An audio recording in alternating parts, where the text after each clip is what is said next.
नमस्कार, city news में आप तमाम दर्शकों का स्वागत है। मैं हूं रिया गौर। खबरों की ओर बढ़ेंगे उससे पहले एक नजर डाल लेते हैं आज की सुर्खियों पर। सिटी न्यूज के प्रायोजक हैं water valley NH 28, Sherpur, Muzaffarpur.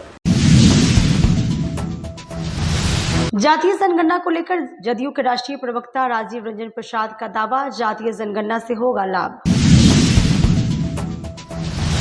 Muzaffarpur में बगैर खर्च मिनटों में मिलेगा न्याय, 10 मई को लगने जा रहा है लोक अदालत। और मुजफ्फरपुर में सजेगा बाबा बागेश्वर का दरबार, पताही में 21 और 22 मई को बागेश्वर धाम के पीठाधीश्वर धीरेन्द्र कृष्ण शास्त्री का होगा भव्य कार्यक्रम। तो ये थी आज की सुर्खियां, अब खबरें विस्तार से। जातीय जनगणना को लेकर मुजफ्फरपुर में आयोजित प्रेस कॉन्फ्रेंस के दौरान जदयू के राष्ट्रीय प्रवक्ता राजीव रंजन प्रसाद का दावा, पाकिस्तान 2025 में देखेगा अपना विनाश। केंद्र सरकार द्वारा देश स्तर पर जातीय जनगणना करने की घोषणा का स्वागत करते हुए जनता दल यू के राष्ट्रीय प्रवक्ता राजीव रंजन प्रसाद ने कहा कि जातीय जनगणना होने से समाज के लोगों का संख्या के आधार पर भागीदारी बढ़ेगी। उन्होंने भाजपा द्वारा पूर्व में जातीय जनगणना का विरोध किए जाने के सवाल को भाजपा का मसला बताकर टालते हुए कहा कि जदयू हमेशा से जातीय जनगणना की पक्षधर रही है। मुख्यमंत्री नीतीश कुमार के द्वारा पहले ही बिहार में 50% आरक्षण लागू किया गया है। आने वाले दिनों में जातीय जनगणना के आधार पर आरक्षण पद्धति का मूल्यांकन कर इसमें बढ़ोतरी की भी पहल की जाएगी। मुजफ्फरपुर पहुंचे जेडीयू के राष्ट्रीय प्रवक्ता राजीव रंजन प्रसाद ने कहा, बिहार में नीतीश कुमार है तो निश्चित है, केंद्र में नरेंद्र मोदी है तो मुमकिन है। इंडी अलायंस के लोग झूठ और पाखंड के पोटली है और हमारे काम से डरे सहमे हुए हैं। पाक को लेकर कहा, हम भारत के ऊपर किए गए हमले का ऐसा जवाब देंगे जिसकी कल्पना भी अब तक पाकिस्तान ने नहीं की होगी। भारत सरकार के द्वारा लगाई गई पाबंदी के बाद आगे का भी हमने रास्ता खोल रखा है।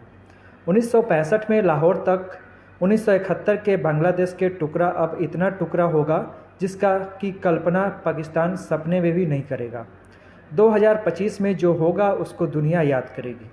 वहीं राजीव रंजन ने कहा, जाति आधारित गणना को लेकर हम पूर्व से सुप्रीम कोर्ट के निर्णय के साथ खड़े थे और इस गणना से किसी को भी परेशान होने की आवश्यकता नहीं है।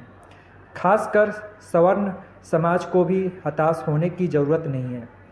यह निर्णय देश हित में निर्णय है और इसका पूर्व आंकलन नहीं करे जो होगा वह बेहतर होगा। हम सब लोग सबका साथ सबका विकास वाले लोग हैं और इसमें किसी को भी परेशानी नहीं होगी। हमारा पार्टी सभी के साथ खड़ा है।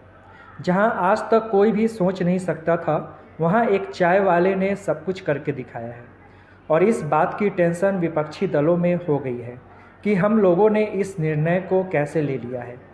जाति आधारित गणना को लेकर के हमने तो पूर्व में वर्ष 2019 वर्ष 2021 में जब हमारे एनडीए का गठबंधन किया है, हमारे प्रधानमंत्री ने पहले ही कहा था कि बिहार चाहे तो कभी भी अपने सभी संसाधन का इस्तेमाल करके जाति आधारित गणना को करा सकता है और ऐसा बिहार ने किया है और इस फैसले का स्वागत किया है। हम सब भारत के संविधान को मनाने वाले लोग हैं और जब संविधान हमें जाति आधारित गणना करवाने की अनुमति देती है तो दिक्कत क्या है। आज तक कांग्रेस ने 7 दशक तक देश का शासन किया है और कितना काम पिछड़ा और अन्य समाज के लिए क्या किया गया है यह जग जाहिर है। देखिए, आप अगर उस तारीख को तो जो जातिगत जनगणना है वो सीसीपीए ने किया, एक कमिटी है कैबिनेट की, उसने ये किया। लेकिन उसी दिन प्रधानमंत्री जी ने 4 बैठकें लगातार की और इन बैठकों में चाहे वो एनएसए हो, चाहे वो डिफेंस मिनिस्टर हो, एक्सटर्नल अफेयर्स मिनिस्टर हो, एक बैठक में होम मिनिस्टर भी थे, सारे सर्विसेज के चीफ थे वहां, और जो कुछ बड़े फैसले उसके पहले लिए गए उनसे पाकिस्तान की अर्थव्यवस्था की कमर टूटने जा रही है और जो कुछ होना बाकी है उसकी कल्पना तो पाकिस्तान करने से डर रहा है। कुछ बड़ा होगा और हम लोग पटाखे नहीं छोड़ेंगे। जब हम करेंगे तो पाकिस्तान का अंग भंग इस देश ने किया है 65 में लाहौर तक खदेड़ कर हम उनको ले गए हैं। 71 में उनके 2 टुकड़े किए हैं।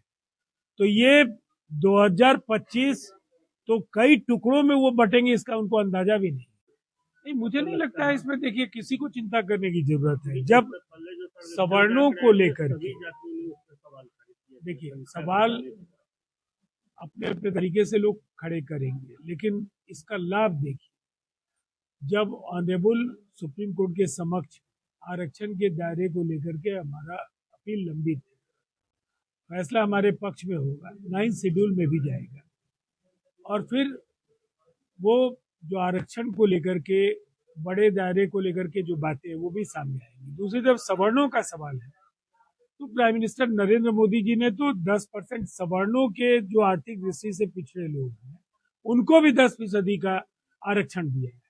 इसीलिए ये बेहद संतुलित निर्णय है, और इस निर्णय का अभी पूर्वानुमान मत कीजिए, इस फैसले को जमीन पर उतरने दीजिए। इससे हिंदुस्तान तेजी से, इसमें दोनों ही बातें हैं, न्याय के साथ विकास और सबका साथ सबका विकास, ये नारा नहीं है, ये जमीन पर ही उतरेगा। तारीख पे तारीख से मिलेगी मुक्ति। मुजफ्फरपुर में बगैर खर्च मिनटों में सुलझेगा विवाद, मिलेगा न्याय। 10 मई को लग रहा है लोक अदालत। काफी लंबे समय से कोर्ट में चल रहे विभिन्न लंबित सुलहनीय वाद के मामलों में न्याय की प्रतीक्षा कर रहे लोगों के लिए खुशखबरी है, क्योंकि मुजफ्फरपुर में 10 मई 2025 को सिविल कोर्ट में राष्ट्रीय लोक अदालत का आयोजन होने जा रहा है। आपको बता दें कि एक साल में 4 बार राष्ट्रीय लोक अदालत का आयोजन होता है। यह इस साल का दूसरा लोक अदालत का आयोजन होने जा रहा है। इस लोक अदालत में लोगों को बिना किसी खर्च के और बिना लंबी कानूनी लड़ाई के त्वरित न्याय मिलता है। लोक अदालत में आपराधिक सुलहनीय मामले, मोटर वाहन दुर्घटना, भरण पोषण, वन विभाग, उत्पाद विभाग, वैवाहिक विवाद, बैंक वसूली मामले, बिजली पानी के बिल संबंधी विवाद, पारिवारिक विवाद, श्रम और भूमि अधिग्रहण, दीवानी मुकदमे आदि जैसे सुलहनीय मामलों का त्वरित निस्तारण किया जाएगा। मुजफ्फरपुर जिला विधिक सेवा प्राधिकरण के सचिव ने बताया कि आगामी 10 मई 2025 को दिन शनिवार को इस वर्ष का दूसरा राष्ट्रीय लोक अदालत का आयोजन किया जा रहा है। इस लोक अदालत में ज़्यादा से वादों का निपटारा के लिए 10 मार्च से 9 मई 2025 तक प्री लोक अदालत आयोजित की जा रही है। यानी जो लोग अपना मामला जल्द से जल्द निपटाना चाहते हैं वे इस दौरान भी आकर अपने मामलों का समझौते के आधार पर कोर्ट से समाधान पा सकते हैं। 10/5/2025 को, जैसा कि आपको जानकारी है, जो हमारा लोक अदालत होने वाला है, इस साल का ये दूसरा लोक अदालत है। पहला लोक अदालत जो है मार्च में हुआ था, उसमें हम लोगों का प्रदर्शन काफ़ी अच्छा रहा। हम लोग 7वीं बार प्रथम आए, और इस बार भी बिहार में हम लोगों को अच्छा करने का है, और आशा तो यही है कि हम लोग फिर से प्रथम आएंगे। और इस बार भी हम लोगों का जो प्री लिटिगेशन केस आइडेंटिफाइड हुए हैं वो 27,500 हैं, और डिस्पोजल होने की भी संभावना 1200 की है। और प्री लिटिगेशन प्री सिटिंग में हम लोगों का 240 हुआ है।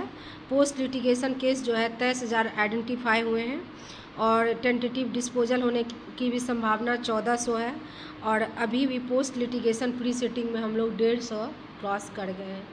तो ये है कि मार्च से हम लोगों को काफ़ी समय नहीं मिला है। 8 मार्च को हुआ है, फिर 10 मई को हो रहा है, 2 महीने का ही समय मिला है। लेकिन इस समय में भी हम लोग अच्छा करने का कोशिश करेंगे। सारे लोगों ने हम लोगों को आश्वासन दिया है। कोर्ट केसेस में भी हमारे ऑफिसर्स जो है, न्यायिक पदाधिकारीगण का अच्छा परफॉर्मेंस रहेगा, वो करेंगे। और मुझे लग रहा है कि जो जनता पिछले बार अपने सुलहनीय मामलों को लोक अदालत में नहीं करवा पाए हैं, तो मेरा ये आह्वान है, उन लोगों से अपील है कि आप लोग कृपया करके 10/5/2025 को ज़रूर आएँ हमारे सिविल कोर्ट कैंपस में और जिला विधिक सेवा कार्यालय में। और आपको किसी तरह की परेशानी नहीं होगी। अगर आप अपने केस में सुलह करना चाहते हैं तो आप दूसरे पार्टी से भी बातचीत करके, अगर आप न्यायालय में भी 10/5 से पहले भी आएंगे तो न्यायालय में जा कर के आप इसके लिए बातचीत कर सकते हैं, जो हम लोग अपने केस में सुलह करवाना चाहते हैं। और मैं ये कहना चाहूँगी कि ये निःशुल्क होता है, किसी प्रकार का इसमें शुल्क नहीं लगता है, किसी तरह की पार्टी की ज़रूरत नहीं है, पार्टी नहीं, वकील साहब की ज़रूरत नहीं है। अगर आप अपना दोनों पक्ष तैयार हैं तो आप लोग खुद आकर के केस में सुलह करवा सकते हैं। तो आप लोग जितने भी सुलहनीय मामले हैं उसमें आइए, 10 बजे से स्टार्ट रहेगा और 5 बजे तक ये चलेगा। तो आम जनता से अपील है कि वो भारी से भारी संख्या में आए और अपने केस का त्वरित जो है निष्पादन कराए हमारे लोग। मुजफ्फरपुर में सजेगा बाबा बागेश्वर का दरबार। पताही में आगामी 21 और 22 मई को लोकप्रिय कथावाचक बाबा बागेश्वर धाम के पीठाधीश्वर धीरेन्द्र कृष्ण शास्त्री का होगा भव्य कार्यक्रम। जाने कैसी है तैयारी। मुजफ्फरपुर के चौकी में गांव पताही में श्री 1008 विष्णु महायज्ञ का 9 दिवसीय आयोजन होने जा रहा है। इसमें मुख्य रूप से बाबा बागेश्वर धाम के पीठाधीश्वर धीरेन्द्र कृष्ण शास्त्री मुजफ्फरपुर आ रहे हैं। पूरे मामले को लेकर संस्था की ओर से हमारी माड़ीपुर स्थित एक निजी होटल के सभागार में आज प्रेस वार्ता के माध्यम से जानकारी दी गई कि जिले के चौसीमा गांव पताही में 19 मई से 28 मई तक विष्णु महायज्ञ का आयोजन किया जा रहा है, जिसकी शुरुआत 19 मई को कलश यात्रा के साथ की जाएगी। साथ ही 20 और 21 मई को बागेश्वर धाम के पीठाधीश्वर धीरेन्द्र कृष्ण शास्त्री मुजफ्फरपुर के लोगों से रूबरू होंगे। धीरेन्द्र कृष्ण शास्त्री बिहार में दूसरी बार आ रहे हैं। पहली बार पटना में उनका कार्यक्रम किया गया था, अब मुजफ्फरपुर में उनका कार्यक्रम होना सुनिश्चित हुआ है। वहीं 23 से 27 मई तक अनुरोधाचार्य का कार्यक्रम रामकथा के रूप में किया जाएगा। पूरी जानकारी संस्था की ओर से आज प्रेस वार्ता कर दी गई है। मुजफ्फरपुर की पावन धरती पे चौसीमा गांव मधुबनी पंचायत में पड़ता है, जहां पे 19 मई से 28 मई तक महाविष्णु यज्ञ का आयोजन किया गया है। इस यज्ञ का कलश 19 मई को उठेगा और 20 मई और 21 मई को बाबा बागेश्वर धीरेन्द्र शास्त्री जी महाराज का प्रोग्राम है मुजफ्फरपुर में, जो बिहार में सेकेंड बार आ रहे हैं। पटना आए थे इसके पहले, उनका प्रोग्राम लिया गया है। और 23 तारीख से लेकर 27 तक अनुरुद्धाचार्य जी का प्रोग्राम है, राम कथा कहेंगे। 5 दिन का उनका कार्यक्रम है। बागेश्वर जी महाराज का प्रोग्राम बहुत बिजी शेड्यूल था उनका, किसी तरह से रिक्वेस्ट करके कहीं से उनको रिक्वेस्ट करवा के हम लोग प्रोग्राम 2 दिन का लिए हैं। 20 तारीख को यहाँ आएंगे, वो दरभंगा या पटना जहाँ भी हो, चार्टर्ड प्लेन से जो उनका शेड्यूल होगा उस पर आएंगे। वहां से मुजफ्फरपुर आके कथा कहेंगे।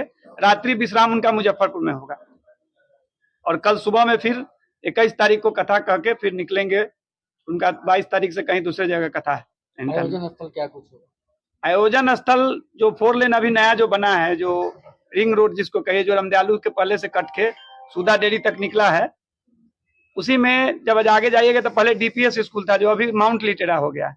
उसी के बगल वाला जो प्रांगण है, पूरा अच्छा खासा जमीन है, वहां पे लगभग 30 एकड़ से ज्यादा है। उसी प्रांगण में जो कार्यक्रम होगा, कई दिनों तक चलेगा? 9 दिन का जग है, 19 मई से 28 मई तक चलेगा। टाइमिंग धूप चूंकि बहुत होगा, गर्मी का समय, तो कथा तो शाम में होगा, 5 बजे से स्टार्ट होगा कथा।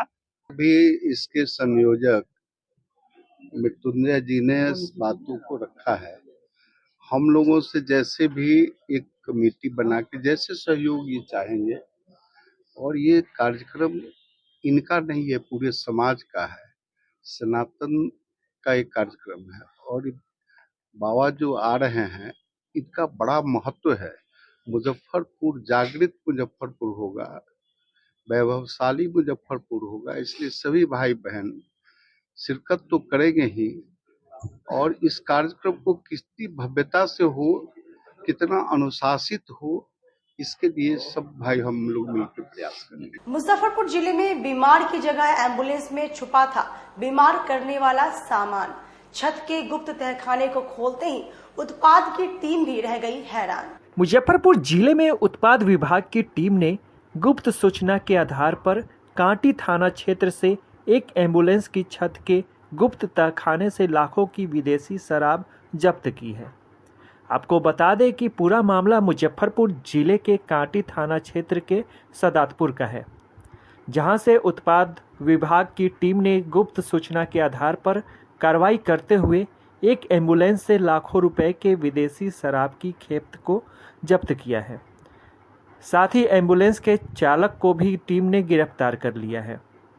पूरे मामले को लेकर उत्पाद इंस्पेक्टर दीपक कुमार ने बताया कि गुप्त सूचना के आधार पर कांटी थाना क्षेत्र के सदातपुर से छापेमारी कर एक एम्बुलेंस के छत में बने गुप्त तहखाना से विदेशी शराब की खेप को जब्त किया गया है। मौके से एम्बुलेंस चालक को भी गिरफ्तार कर लिया गया है। उन्होंने बताया कि पकड़े गए एम्बुलेंस चालक ने पूछताछ के दौरान बताया कि वह पश्चिम बंगाल के सिलीगुड़ी से विदेशी शराब की खेप को लेकर मुजफ्फरपुर पहुंचा था। देर रात इस शराब की खेप की डिलीवरी करनी थी। एम्बुलेंस चालक ने बताया कि वह पहले भी सिलीगुड़ी से विदेशी शराब की खेप को ला चुका है। पकड़े गए एम्बुलेंस चालक ने 2 बड़े शराब कारोबारी के नाम उत्पाद विभाग को बताया है, जिसकी गिरफ्तारी के लिए उत्पाद विभाग की टीम छापेमारी कर रही है। जी, अभी जिलाधिकारी महोदय के आदेशानुसार हम लोग मद्य निषेध नीति के सफल कार्यान्वयन हेतु प्रतिदिन चौकन्ना रहते हैं शराब स्मगलिंग को लेके। और इसी क्रम में आज सूचना प्राप्त हुई थी कि एक एम्बुलेंस से सिलीगुड़ी वेस्ट बंगाल से शराब की खपत आने वाली है और यहाँ ही डिलीवरी इसका होने वाला है। इसी सूचना पर हम लोग कांटी थाना क्षेत्र के अंतर्गत सदातपुर शिवनगर एक जगह है जहाँ की इस एम्बुलेंस को खड़ा पाया और जब इसके ड्राइवर की तलाश की तो इसका ड्राइवर मोहम्मद अनीस, जो कि वहीं पे एक लॉज में प्राइवेट ये भाड़ा पर लेके रहता है, उसको हम लोगों ने पहले कवर किया और जब उससे पूछताछ करने लगा तो वो भागने का प्रयास किया। शक होने पर उसको पकड़कर जब एम्बुलेंस की तलाशी ली गई तो एम्बुलेंस के छत पे हिडन बॉक्स बना के गुप्ता खाना बना के भारी मात्रा में विदेशी शराब green label for sale in West Bengal बरामद किया गया और अनीस को भी अरेस्ट किया गया। और इसमें मुख्य 2 किंगपिन जो कि सन्नी राय और मोहम्मद मजहर, इसकी तलाश हम लोग अभी कर रहे हैं, उसकी भी गिरफ्तारी अविलंब कर लेंगे। सर, कहाँ से शराब की खेप आ रही थी और कहाँ पे इसको खपत कर? ये शराब की खेप वेस्ट बंगाल के सिलीगुड़ी से, जैसा कि इसने बताया, लोड किया था और मुजफ्फरपुर में ही आज रात इसको डिलीवरी देने वाली थी। और प्रशासन को चकमा देने के लिए ये लोग कभी एम्बुलेंस, कभी पुलिस वाहन, कभी प्रेस वाहन का यूज करते हैं ताकि शक नहीं हो। अच्छा, इससे पहले भी ये सर खेप लाए हैं क्या एम्बुलेंस से? एम्बुलेंस से जैसा कि इसके स्टेटमेंट से लग रहा है, ये खुद बयान किया है कि इससे पहले एक बार ये और ला चुका है और भी उसके पहले इस एम्बुलेंस से शराब आई होगी, जो कि हम लोग को सूचना नहीं मिली। आज मिलते ही इस पर सक्सेस कार्रवाई होगी। मुजफ्फरपुर में खुद को थानेदार और सेना का जवान बनकर ठगों ने एक सुनार की दुकान से लाखों के आभूषण की ठग की ली। मुजफ्फरपुर में खुद को थानेदार और सेना का जवान बनकर बदमाशों ने एक सुनार की दुकान से लाखों का आभूषण उड़ा दिया। घटना काजी मोहम्मदपुर थाना क्षेत्र के लेनिन चौक स्थित मझौलिया रोड की है, जहां गुरुवार को एक व्यक्ति चंदन कुमार के आभूषण दुकान में पहुंचा और कहा, पायल दिखाइए। पायल देखने के बाद सातिर ने अपना आई कार्ड दिखाया और कहा, हम थाना के थानेदार, हमें विशेष डिस्काउंट चाहिए। इसी दौरान सातिर के साथ एक और शख्स पहुंचा। दोनों ने मिलकर करीबन 2 लाख रुपए का आभूषण लेकर बिल बनाने को कहा। इसी दौरान सातिर बाहर निकल और वहां से रफू चक्कर हो गया। घटना की पूरी वारदात दुकान मिलेगी सीसीटीवी कैमरे में कैद हो गई है, जिससे बदमाशों की करतूत साफ साफ नजर आ रही है। दुकानदार चंदन कुमार ने इस मामले में काजी मोहम्मदपुर थाने में लिखित शिकायत की है। फिलहाल पुलिस सीसीटीवी फुटेज के आधार पर जांच में जुट गई है। पूरा मामला मुजफ्फरपुर जिले के काजी मोहम्मदपुर थाना क्षेत्र के लेनिन चौक के समीप आम्रपाली ज्वेलर्स का है, जहां 2 ठगों ने खुद को पुलिस का अधिकारी बताकर दुकानदार को झांसा में ले लिया और लगभग 2 लाख रुपए के सोने के जेवरात पर हाथ साफ कर दिया। ठगों ने दुकान से एक सोने के जेवरात से भरा छोटा पैकेट लेकर फरार हो गया। पूरी घटना सीसीटीवी कैमरे में कैद हो गई है।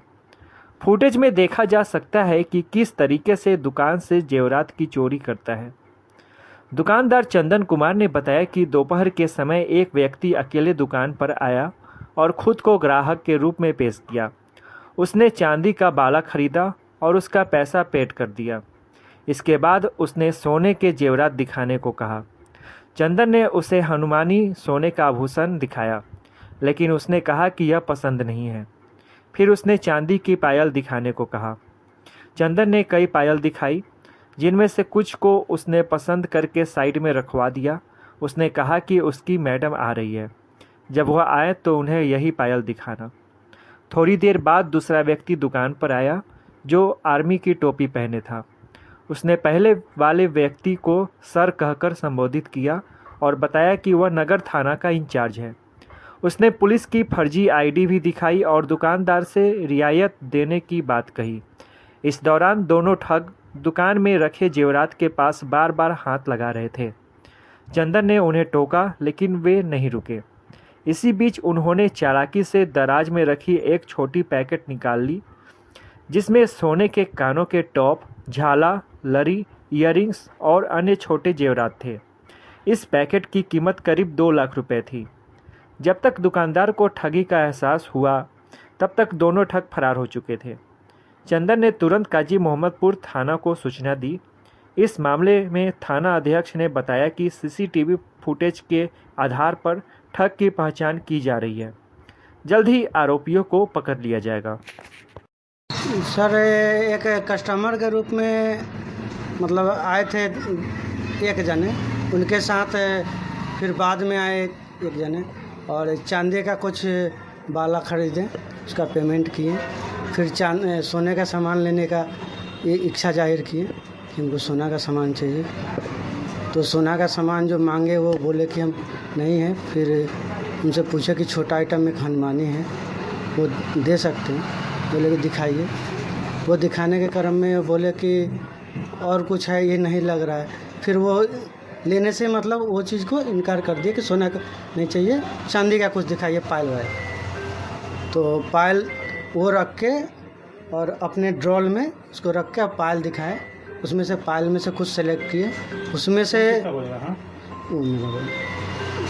से सेलेक्ट किए और फिर बोले कि मैडम आ रही हैं उनका। तो बोले कि मैडम जब आएंगी ना तो यही पायल दिखाइएगा और जो सामान हम अभी सेलेक्ट किए हैं वही दिखाइएगा। बोले कि ठीक है।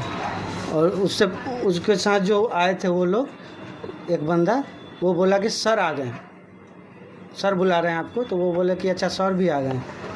तो वो जाने के लिए हो गया। उसके बाद पायल देखने के क्रम में वो मतलब झुक के मेरे ड्रॉल पे, जब सामान दिखाने के लिए निकाल ही रहे थे तब ड्रॉल में हाथ लगाने लगे। तो उनको 1-2 बार मना किए ऐसे ही, तो वो रुक भी जा रहे थे। लेकिन उसी बीच में पायल पे हाथ लगाते लगाते वो कब सोना का एक पैकेट था, उसमें जो एक जोड़ा का टॉप था, एक झाला था, एक लड़ी था, उसमें कान का लड़ी, एक रिंग था, बाकी और छोटा मोटा आइटम सब था।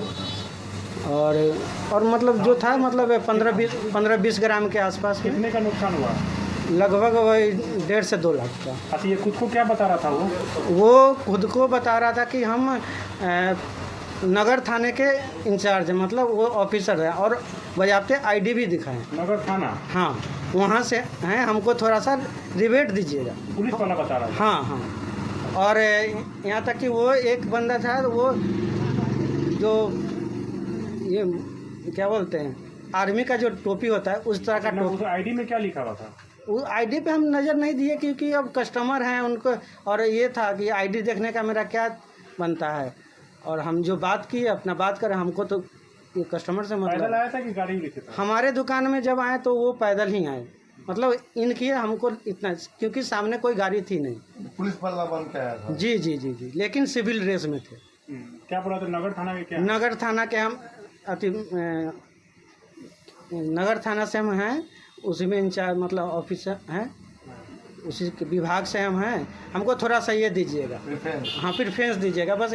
बोले कि अच्छा ठीक है। फिर वो सब है। जाति जनगणना को लेकर जन जागृति मंच और आम लोगों को करेगी जागरूक। जाति के साथ कैसे उपजाति का वर्गीकरण करें। आगामी 18 मई को मुजफ्फरपुर क्लब में बौद्धिक, वैचारिक, सामाजिक, आर्थिक, नैतिक समस्याओं पर एक सेमिनार का आयोजन किया जा रहा है, जिसकी मुख्य विषय जातीय जनगणना और आरक्षण की सीमा पर समाज और सरकार की भूमिका होगी।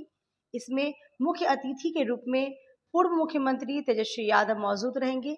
कार्यक्रम की जानकारी देते हुए कार्यक्रम के आयोजक प्रोफेसर संजय कुमार सुमन ने कहा कि इस कार्यक्रम में दिल्ली के किरोड़ीमल कॉलेज के प्रोफेसर जितेंद्र मीणा, नागालैंड से प्रोफेसर दीपक भास्कर और वरीय पत्रकार अनिल चमड़िया शामिल होंगे। मुख्य विषय पर सभी अपने अपने विचारों को रखेंगे। जातीय जनगणना भारत में 3 बार हो चुका है।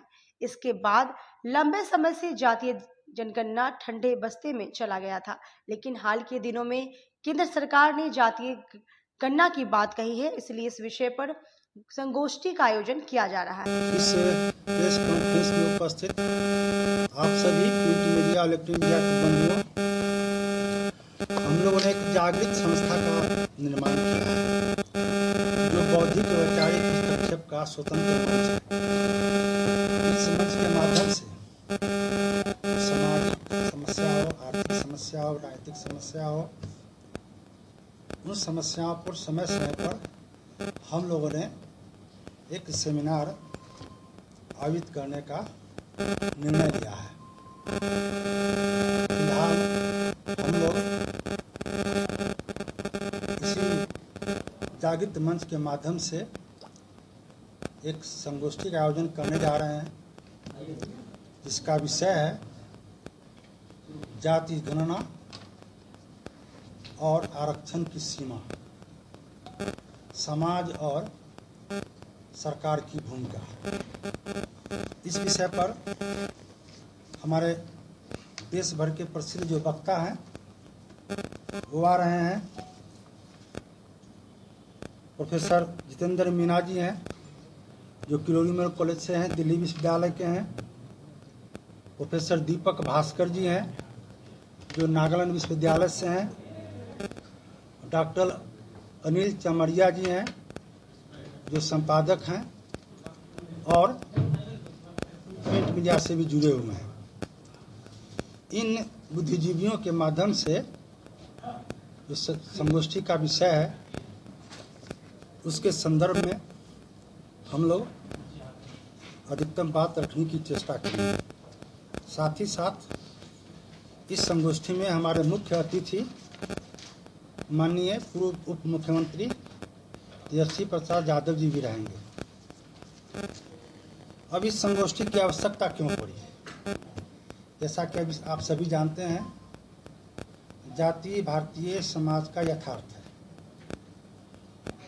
और इसी जाति के उपलक्ष्य में तरह तरह की बातें समय समय पर आती रही है। जातीय गणना की बात आ रही है, जातीय समस्याएं की बात आती रही है और यह ऐतिहासिक सत्य है। इसी जातीय गणना के संदर्भ में ब्रिटिश सरकार द्वारा अपनी प्रशासनिक और अन्य सुविधाओं को हासिल करने के लिए उन्होंने 1881 में भारतीय जनगणना का प्रारंभ किया। 1931 में जातिगत जनगणना भी हुई। फिर 1951 में केवल अनुसूचित जाति और अनुसूचित जाति की जनगणना भी हुई और उसके बाद जातीय जनगणना ठंडे बस्ते में चली गई।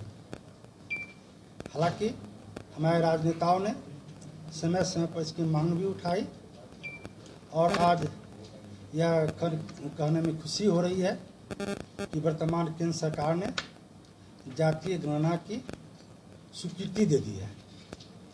लेकिन अभी भी इस पर कई प्रश्न अवशेष है जो समय के सापेक्ष आना बाकी है और इस आरक्षण, इस जातीय गणना के आलोक में जो दलित के लोग हैं या अति पिछड़ा के लोग हैं या पिछड़ा वर्ग के लोग हैं, उसकी आरक्षण की सीमा जो नौकरी आदि मिलती है, सरकारी नौकरी मिलती है, कैसे बढ़ाई जाए, इस पर भी इस सेमिनार में बात होगी। वक्त तो चला छोटी सी ब्रेक का लेते हैं, छोटा सा ब्रेक। तब तक आप बने रहिए हमारे साथ, देखते रहिए सिटी न्यूज मुजफ्फरपुर।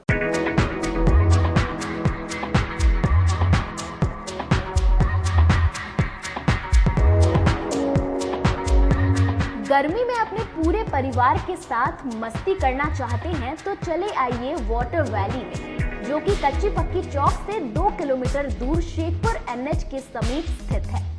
शहर के लोग यहाँ मोटरसाइकिल और कार से काफी आसानी से पहुँच सकते हैं। यहाँ आप अपने परिवार के साथ फुल मस्ती कर सकते हैं। वेव पूल, रेन डांस के साथ भव्य वाटरफॉल बनाया गया है। छोटे बच्चों के लिए कई प्रकार के स्लाइड्स बनाए गए हैं, जहां बच्चे अपनी मस्ती में डूब जाएंगे। इसके अलावा खाने पीने के लिए बेहतरीन सुविधाएं उपलब्ध है, जहां पूरे परिवार के साथ व्यंजनों का लुत्फ उठा सकते हैं। तो देर मत कीजिए, गर्मी में मस्ती उठाने के लिए वाटर वैली तुरंत पहुंचे। हमारा पता है water valley NH 28, Sherpur, Muzaffarpur. हमारा कॉन्टैक्ट नंबर है 6202584955। चाहे आपका पर्सनल स्पेस हो या corporate office, Marbonite full body vitrified tiles हर कोने को अपनी खूबसूरती से सजाता है। इस पर पड़ने वाले हर कदम को मिलती है एक ताकत, जो देती है आगे बढ़ने का विश्वास। जॉनसन टाइल्स का उत्तर बिहार का सबसे बड़ा शोरूम साई कृपा ट्रेडर्स द्वारा जल्द मुजफ्फरपुर जिले के सकरी सरैया डुमरी रोड में खुलने जा रही है। जल्द आ रहा है आपके शहर में। जल्द ही उद्घाटन की तारीख की घोषणा होगी। मार्बोनाइट विट्रीफाइड टाइल्स बाय जॉनसन। हम पढ़ाई के साथ साथ बच्चों में विश्वास जगाते हैं। Christ Jyoti International School based on CBSE curriculum with co-education. Nursery से +2 के छात्रों के लिए प्रत्येक विषयों के लिए अनुभवी शिक्षकों का समूह है। 5 एकड़ में फैला यह स्कूल बच्चों के बेहतर भविष्य बनाने में सक्षम है। अत्याधुनिक साइंस और कंप्यूटर लैब के साथ स्कूल को बेस्ट डिसिप्लिन का अवार्ड भी मिल चुका है। पढ़ाई के साथ छात्रों की शारीरिक क्षमता बढ़ाने के लिए विभिन्न खेलों का विशेष प्रशिक्षण भी दिया जाता है। नर्सरी से +2 तक के लिए नामांकन प्रारंभ है। हमारा पता है Christ Jyoti International School, Dharmoday Sthali, Madhopur, Rusta, Muzaffarpur. Contact us on 947122108735266475 मैं प्रिंसिपल क्राइस्ट ज्योति कृतिका मृणालिनी अपने बच्चों के बारे में, अपने स्कूल के भविष्य के बारे में बेहतर निगरानी रखती हूँ। मेरे स्कूल में क्वालिटी बेस्ड एजुकेशन होता है। हमारे स्कूल को हाल ही में बेस्ट डिसिप्लिन अवार्ड से नवाजा गया है। हमारे शिक्षक ट्रेंड हैं, अनुभवी हैं और हम अपने बच्चों को पारिवारिक माहौल में पढ़ाते हैं। आजकल की बिजी जिंदगी में स्टाइल तो है, पर कंफर्ट का क्या? आपके इसी स्टाइल और कंफर्ट को बेहतर बनाने के लिए नीलकमल लेकर आए हैं first exclusive factory outlet showroom in Mithanpura, Muzaffarpur, जहां home furniture, office furniture, mattress and wedding special पे up to 50% off with EMI facility. Style भी, कंफर्ट भी। उत्तर बिहार का पहला नीलकमल का एक्सक्लूसिव शोरूम आपका स्वागत करता है। एक बार सेवा करो। ब्रेक के बाद एक बार फिर से आप सभी का स्वागत है। ये बढ़ते हैं अगली खबरों की ओर। जिला स्कूल मैदान में IPL फैन पार्क का किया जाएगा आयोजन। IPL 2025 का उत्साह देश भर के क्रिकेट प्रेमियों में चरम पर है। BCCI इस लोकप्रियता को हर कोने तक पहुंचाने में जुटा है। मुजफ्फरपुर के जिला स्कूल मैदान में 3 और 4 मई को IPL फैन पार्क का आयोजन होगा। शुक्रवार को मिठनपुरा के एक निजी होटल में प्रेस वार्ता के दौरान BCCI के एल्विन गायकवाड़ ने बताया कि फैन पार्क में प्रवेश के लिए कोई टिकट नहीं लगेगा। फैंस मुफ्त में बड़े स्क्रीन पर शनिवार को और रविवार को 2 मैचों का आनंद लाइव ले सकेंगे। स्टेडियम जैसा माहौल होगा, जहां हजारों फैंस के साथ IPL देखना अनूठा अनुभव देगा। डीजे, म्यूजिक, मजेदार गतिविधियां और फूड कोर्ट में स्वादिष्ट व्यंजन फैंस का उत्साह बढ़ाएंगे। मौके पर जिला क्रिकेट संघ के सचिव संजय कुमार वर्मा, पूर्व उपाध्यक्ष डॉक्टर राजेश कुमार, पूर्व सचिव रविशंकर शर्मा सहित अन्य उपस्थित थे। यह आयोजन क्रिकेट प्रेमियों के लिए अभी अस्मरणीय होगा। मुजफ्फरपुर डिस्ट्रिक्ट क्रिकेट एसोसिएशन का शुक्रिया अदा करना चाहता हूँ। हमारे बीच आज संजय वर्मा जी जो सेक्रेटरी है, doctor Rajesh Kumar ji ex vice president और Ravishankar Sharma ji ex secretary Muzaffarpur district cricket association. Sir, आपका कीमती समय देने के लिए और इस प्रेस कॉन्फ्रेंस में आने के लिए मैं BCCI की तरफ से रोहित गायकवाड़ आपका शुक्रिया अदा करता हूँ। वैसे मैं मीडिया का भी शुक्रिया अदा करना चाहता हूँ, क्योंकि IPL फैन पार्क क्या है और BCCI का इसके पीछे मकसद क्या है, केवल आप ही लोग जो मुजफ्फरपुर की जनता को इस प्लेटफॉर्म द्वारा बता सकते हो। इस सीजन में 50 ऐसे शहरों में IPL फैन पार्क होने जाने वाला है, जो कि बिहार के राज्य में केवल मुजफ्फरपुर में ही हो रहा है। हर हफ्ते 5 शहरों में आईपीएल फैन पार्क होता है। इस वीक में मुजफ्फर के अलावा 4 अन्य सिटीज है जहाँ पे शहर है जहाँ पे आईपीएल फैन पार्क होने वाला है। उनके नाम भी आपको बताता हूँ, शहरों के नाम बताता हूँ, ग्राउंड के नाम और उनका राज्य भी। नॉर्थ से मैं शुरुआत करता हूँ। कुल्लू में हो रहा है, धनपुर स्पोर्ट्स क्रिकेट ग्राउंड में हिमाचल प्रदेश। कोटा में हो रहा है जेके पेविलियन स्टेडियम राजस्थान। फिर मुजफ्फर जिला school ground Ramna Mithanpura. Belagavi union gymkhana Janata colony Kalehol camp Belagavi Karnataka. और तिरुचिरापल्ली नेशनल कॉलेज तमिलनाडु। इसका उद्देश्य यही है कि जैसे सर ने जैसे बताया कि जिस शहरों में स्टेडियम्स नहीं है, स्टेडियम्स होके भी आईपीएल के मैचेस होते नहीं है, ऐसे शहरों में हम आईपीएल के मैचेस बड़े पर्दे पर बड़े स्क्रीन पर 32x18 उसके साथ 2 और छोटे स्क्रीन भी होते हैं 16x18 के, वहाँ पे आईपीएल मैचेस हम क्रिकेट प्रेमियों को हम दिखाते हैं। उसके अलावा कई बार ऐसा भी होता है कि हमें आईपीएल के मैचेस स्टेडियम में जाके देखना होता है, लेकिन स्टेडियम में जो है लिमिटेड कैपेसिटी है, जो सीमित क्षमता होने के कारण हमें उस स्टेडियम तक हमें जाके मैच देखने नहीं मिलता है। इसलिए बीसीसीआई ने प्रस्ताव किया कि क्यों ना हम शहरों में जाके जो लोगों को स्टेडियम में जाके मैच का मजा नहीं देखने से, क्यों ना हम उनके पास ही जाके उनके शहरों में जाके क्यों ना हम ये आईपीएल का एक स्टेडियम का एक माहौल बना के उनको एक स्टेडियम वाला एक फील देके उनको क्यों ना हम आईपीएल के मैचेस बड़े पर्दे पर दिखाएं। ये है आईपीएल फैन पार्क। 3 और 4 तारीख को जिला स्कूल ग्राउंड में आईपीएल फैन पार्क की लाइव स्क्रीनिंग होने वाली है। जो मैचेस हम दिखाने वाले हैं उनको मैं आपको बताता हूँ। पहला जो मैच होने वाला है 3 तारीख को royal Challengers Bangalore versus Chennai super Kings, जो कि 7:30 बजे से है और फिर उसका लाइव स्क्रीनिंग होने वाला है बैंगलोर चिन्नास्वामी स्टेडियम से। एक ही मैच है 3 तारीख को। 4 तारीख को 2 मैचेस है। पहला मैच है KKR versus Kolkata night Riders versus. विश्वविद्यालय और बीएड कॉलेज में व्याप्त भ्रष्टाचार के विरोध में छात्र सत्याग्रह पर उतरे। शहीद प्रमोद बीएड कॉलेज के छात्र ओम प्रकाश ने विश्वविद्यालय में अनिश्चितकालीन धरना भूख हड़ताल शुरू किया है। उन्होंने छात्र सत्याग्रह के नाम से भूख हड़ताल शुरू कर दी है। उनका कहना है कि उन्होंने बीएड के छात्रों से अवैध उगाही के विरोध में अपनी आवाज उठाई थी, तो उन्हें कॉलेज से निष्कासित कर दिया गया था। पहली बार जब अगस्त 2024 में कॉलेज प्रशासन के खिलाफ विश्वविद्यालय में भूख हड़ताल शुरू किया था, तो विश्वविद्यालय प्रशासन द्वारा आश्वासन दिया गया था कि पूरे मामले की जांच कराई जाएगी। इस आश्वासन के बाद उन्होंने अपना भूख हड़ताल समाप्त कर दिया था। बावजूद इसके विश्वविद्यालय प्रशासन द्वारा कोई कार्रवाई न करते हुए उन्हें ही निष्कासित कर दिया गया था। साथ ही बिहार विश्वविद्यालय द्वारा उन पर दबाव बनाया जा रहा था कि वह लिखित तौर पर अपनी शिकायत वापस ले, लेकिन उन्होंने स्पष्ट किया है कि जब तक उनकी मांगे पूरी नहीं होगी, इस बार वह अनिश्चितकालीन भूख हड़ताल पर रहेंगे। पहली बार जब छात्रों के साथ उन्होंने भूख हड़ताल किया था तो उसे राजनीतिक कहा जाता था, लेकिन इस बार वह अकेले ही अपनी मांग पूरी होने तक भूख हड़ताल पर रहेंगे। दूसरी बार हम कर रहे हैं।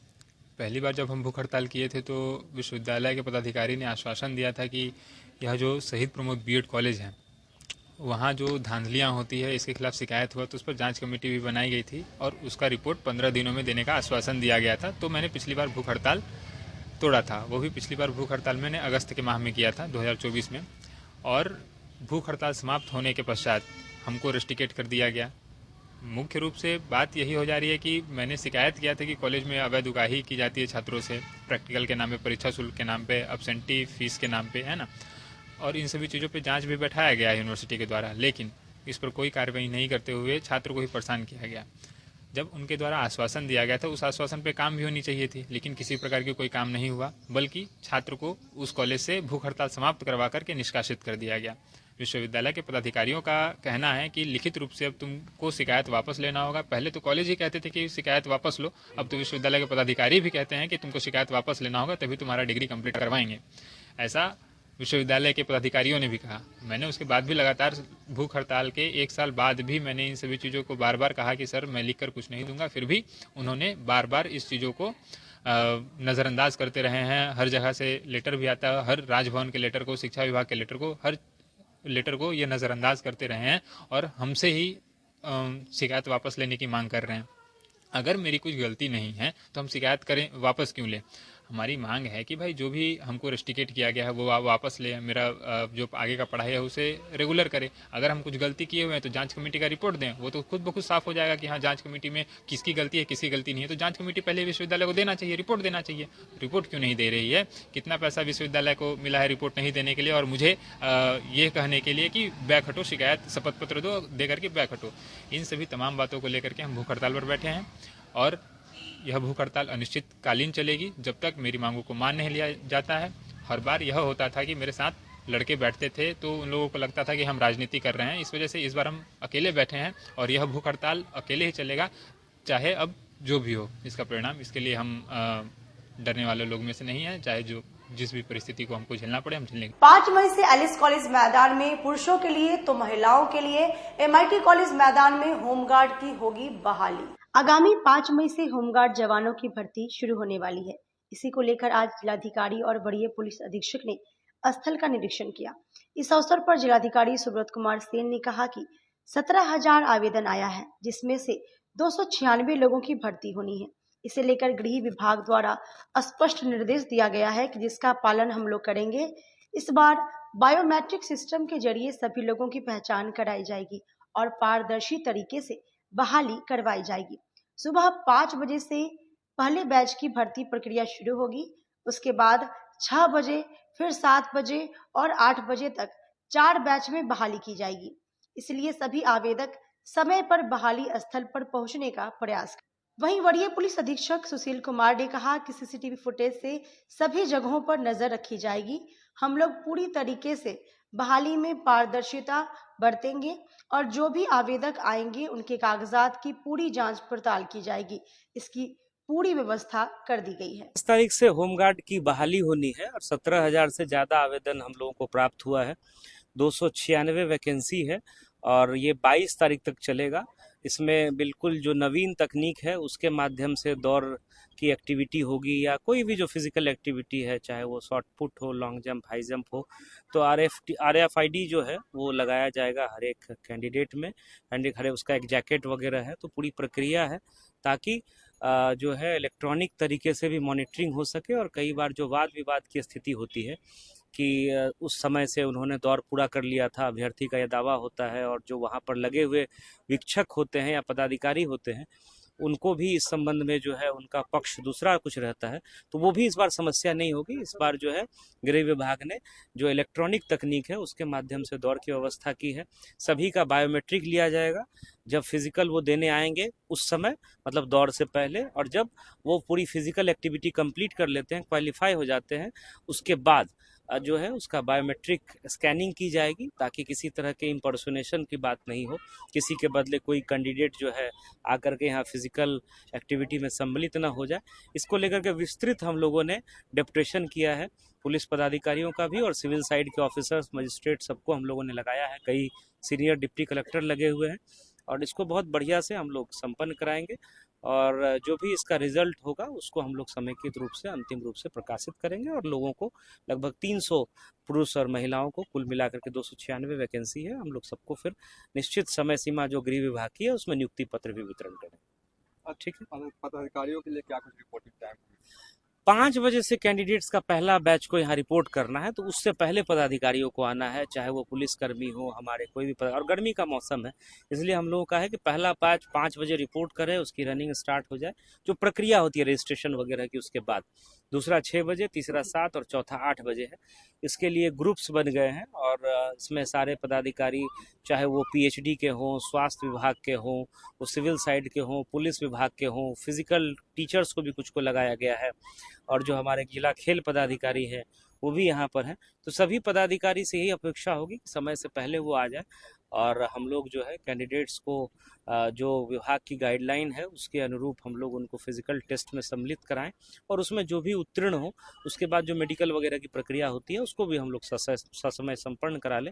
तो इस दिशा में आज हम लोगों का विजिट है और उसको हम लोग बहुत अच्छे से समय सीमा दौड़ के दौरान पेयजल टॉयलेट की सुविधा है। और जो कैंडिडेट्स हैं, चूंकि गर्मी बहुत है तो इसके लिए हम लोगों ने दौड़ के बाद उनके लिए सत्तू की भी व्यवस्था की है, ताकि अचानक से कई बार होता है कि डिहाइड्रेशन हो गया तो सत्तू पानी की व्यवस्था, जो बहुत सरल पेय पदार्थ है, हम लोगों ने निःशुल्क व्यवस्था कैंडिडेट्स के लिए जो दौड़ लेते हैं उसके बाद आकर के आराम करते हैं तो उस समय उनको सत्तू पानी की व्यवस्था की जाएगी। और जो हमारे पुलिसकर्मी हो या पदाधिकारी जो इस ड्यूटी में लगे हुए हैं, चूंकि अर्ली मॉर्निंग आएंगे, उनके लिए नाश्ता, चाय और दिन के खाना की व्यवस्था जो है वो भी हम लोग कर रहे हैं। ऑर्डर निकाला गया है जिसमें सभी मुख्य बिंदुओं पर मजिस्ट्रेट और पुलिस फोर्स की व्यवस्था की गई है। सभी को 4 बजे से यहाँ पे रिपोर्टिंग करना है और सभी पदाधिकारी लगातार मॉनिटर करेंगे। किसी भी तरह की कोई सुरक्षा व्यवस्था के लिए हम लोग पूरी तरीके से सतर्क हैं। वरीय पदाधिकारी भी लगातार यहाँ पे विजिट करते रहेंगे, हम लोग भी लगातार विजिट करेंगे। CCTV यहाँ पे लगा हुआ है, सभी जगह पे वीडियोग्राफी भी होगी। पूरी तरीके से हम लोग सख्ती से इसको मॉनिटर करेंगे। तुर्की थाना क्षेत्र में 4 दुकानदारों को बंधक बनाकर ज्वेलरी शॉप में लूट, 2 मिनट में 15 लाख की संपत्ति ले गए 6 बदमाश। मुजफ्फरपुर में शुक्रवार को ज्वेलरी शॉप में लूटपाट हुई। बाइक सवार 6 बदमाश गमछा चेहरे पर बांध कर आए थे। लूट के पहले एक अपराधी ने ज्वेलरी शॉप से 20 मीटर की दूरी पर सिगरेट पीते हुए रेकी की, जिसके बाद उसने अपने 5 सहयोगियों को फोन कर बुलाया। ज्वेलरी शॉप की अगल बगल कई दुकानें हैं। वे लूटपाट के दौरान विरोध न करें, इसलिए अपराधियों ने पहले पेंट, हार्डवेयर और इलेक्ट्रॉनिक दुकानदार को बंधक बनाकर ज्वेलरी शॉप में ले गए और एक जगह बैठा कर रखा। ज्वेलरी शॉप के मालिक विकास कुमार गुप्ता को भी बंधक बना लिया और थप्पड़ मारे। फिर लॉकर से बारी बारी से जेवरात और नकदी ले गए। दुकानदार के अनुसार करीब 2 मिनट में 2.5 लाख नगद और सोने चांदी के जेवरात ले गए। कुल 15 लाख का नुकसान हुआ। बाकी के दुकानों में लूट नहीं हुई है। जब अपराधी भाग रहे थे तो दुकानदार ने पीछे से उन्हें ईंट से मारने की कोशिश की, पर जब अपराधियों ने दूर से पिस्टल ताना तो दुकानदार ने ईंट को फेंक दिया। भागने के दौरान एक अपराधी का गमछा गिर गया, जिसे पुलिस को सौंप दिया गया। जाते जाते अपराधी बोलते गए, कोई बोलते ही रहे। घटना तुर्की थाना से महज 500 मीटर की दूरी पर सुहागन ज्वेलर्स में हुई। लूटपाट का CCTV फुटेज भी सामने आया है, जिसमें अपराधी ज्वेलरी शॉप में लूटपाट करते दिख रहे हैं। पुलिस CCTV के आधार पर कार्रवाई कर रही है। वहीं दुकानदार राहुल ने बताया कि हम सभी दुकानदारों को पहले बंधक बनाया, जहां लूट किया वहीं हमें बैठा दिया, जिसके बाद जेवरात और नगद ले गए। मारपीट और थप्पड़ भी मारा। वैशाली नंबर की बाइक थी। वहीं पूरे मामले को लेकर ग्रामीण SP विद्यासागर ने बताया कि तुर्की थाना क्षेत्र में ज्वेलरी शॉप में लूट हुई है। 2 बाइक सवार 6 अपराधियों ने घटना को अंजाम दिया है। उनके पास हथियार भी थे। वैशाली के तरफ से आए थे और घटना को अंजाम देने के बाद वैशाली के तरफ ही फरार हो गए। लूट की राशि अभी क्लियर नहीं हुई है। DIU की टीम भी मौके पर पहुंची हुई है। घटनास्थल और आसपास के लगे CCTV को भी खंगाला जा रहा है। अपराधियों की गिरफ्तारी के लिए छापेमारी जारी है। करीब 2:45 बजे के आसपास, 2:45 से 3 के बीच 2 अपाची पर 6 लड़के आए हैं, जिनका कि मुंह बंद था। वो गमछा लगाए हुए थे, अपने चेहरे को ढके हुए थे। उन्होंने सुहागन ज्वेलर्स जो दुकान है विकास कुमार जी का, उनके दुकान से हथियार के बल पे कुछ आभूषण, जिसमें सोने चांदी का है, हम लोग तहकीकात कर रहे हैं। अभी तो प्रारंभिक दौर में है, हम लोग हर पहलू से देख रहे हैं। ये प्रथम दृश्य लग रहा है कि ये वैशाली की ओर से 2 अपाची गाड़ी, जिसमें एक रेड कलर की है, एक ब्लैक कलर की है, उसी से आए हैं और उन्होंने घटना को अंजाम दिया है। हम लोग कितने की लूट बताई जा रही है दुकानदार? अभी ये अनुसंधान का विषय है। बस अभी प्राथमिकी दर्ज होता है, उसके बाद से हम लोग पूर्व में भी घटना घट चुकी है इस दुकान से। अब ये हम लोग विशेष पूछताछ के बाद ही बता पाएंगे। फायर भी किया है क्या, दहशत फैलाने की? नहीं, फायर नहीं किया है, लेकिन जो दुकान में लोग थे, उनको जो भी खरीदार थे पूर्व से थे, उनको कोई क्षति नहीं पहुंचाया है। उनको केवल बेचने का इशारा किया है। लेकिन जो दुकानदार विकास जी हैं, उनको जैसा बता रहे हैं कि उनके साथ मारपीट भी किया है। बाकी हम लोग अनुसंधान कर रहे हैं, आसपास के लोगों से और भी पूछताछ कर रहे हैं, वैज्ञानिक अनुसंधान कर रहे हैं। सर आभूषण भी ले गए सर? हाँ बिल्कुल ले गए हैं, उसकी गणना अभी सुहागन ज्वेलर्स वाले कर रहे हैं, गणना के बाद बताएंगे। वो थोड़ा देर बाद हम आपको आशंका है कि अंतर जिला गिरोह। खबरों में बस इतना ही। कल फिर मिलेंगे शहर की तमाम खबरों के साथ। तब तक आप मुझे और मेरी पूरी न्यूज़ टीम को दीजिए इजाजत। नमस्कार।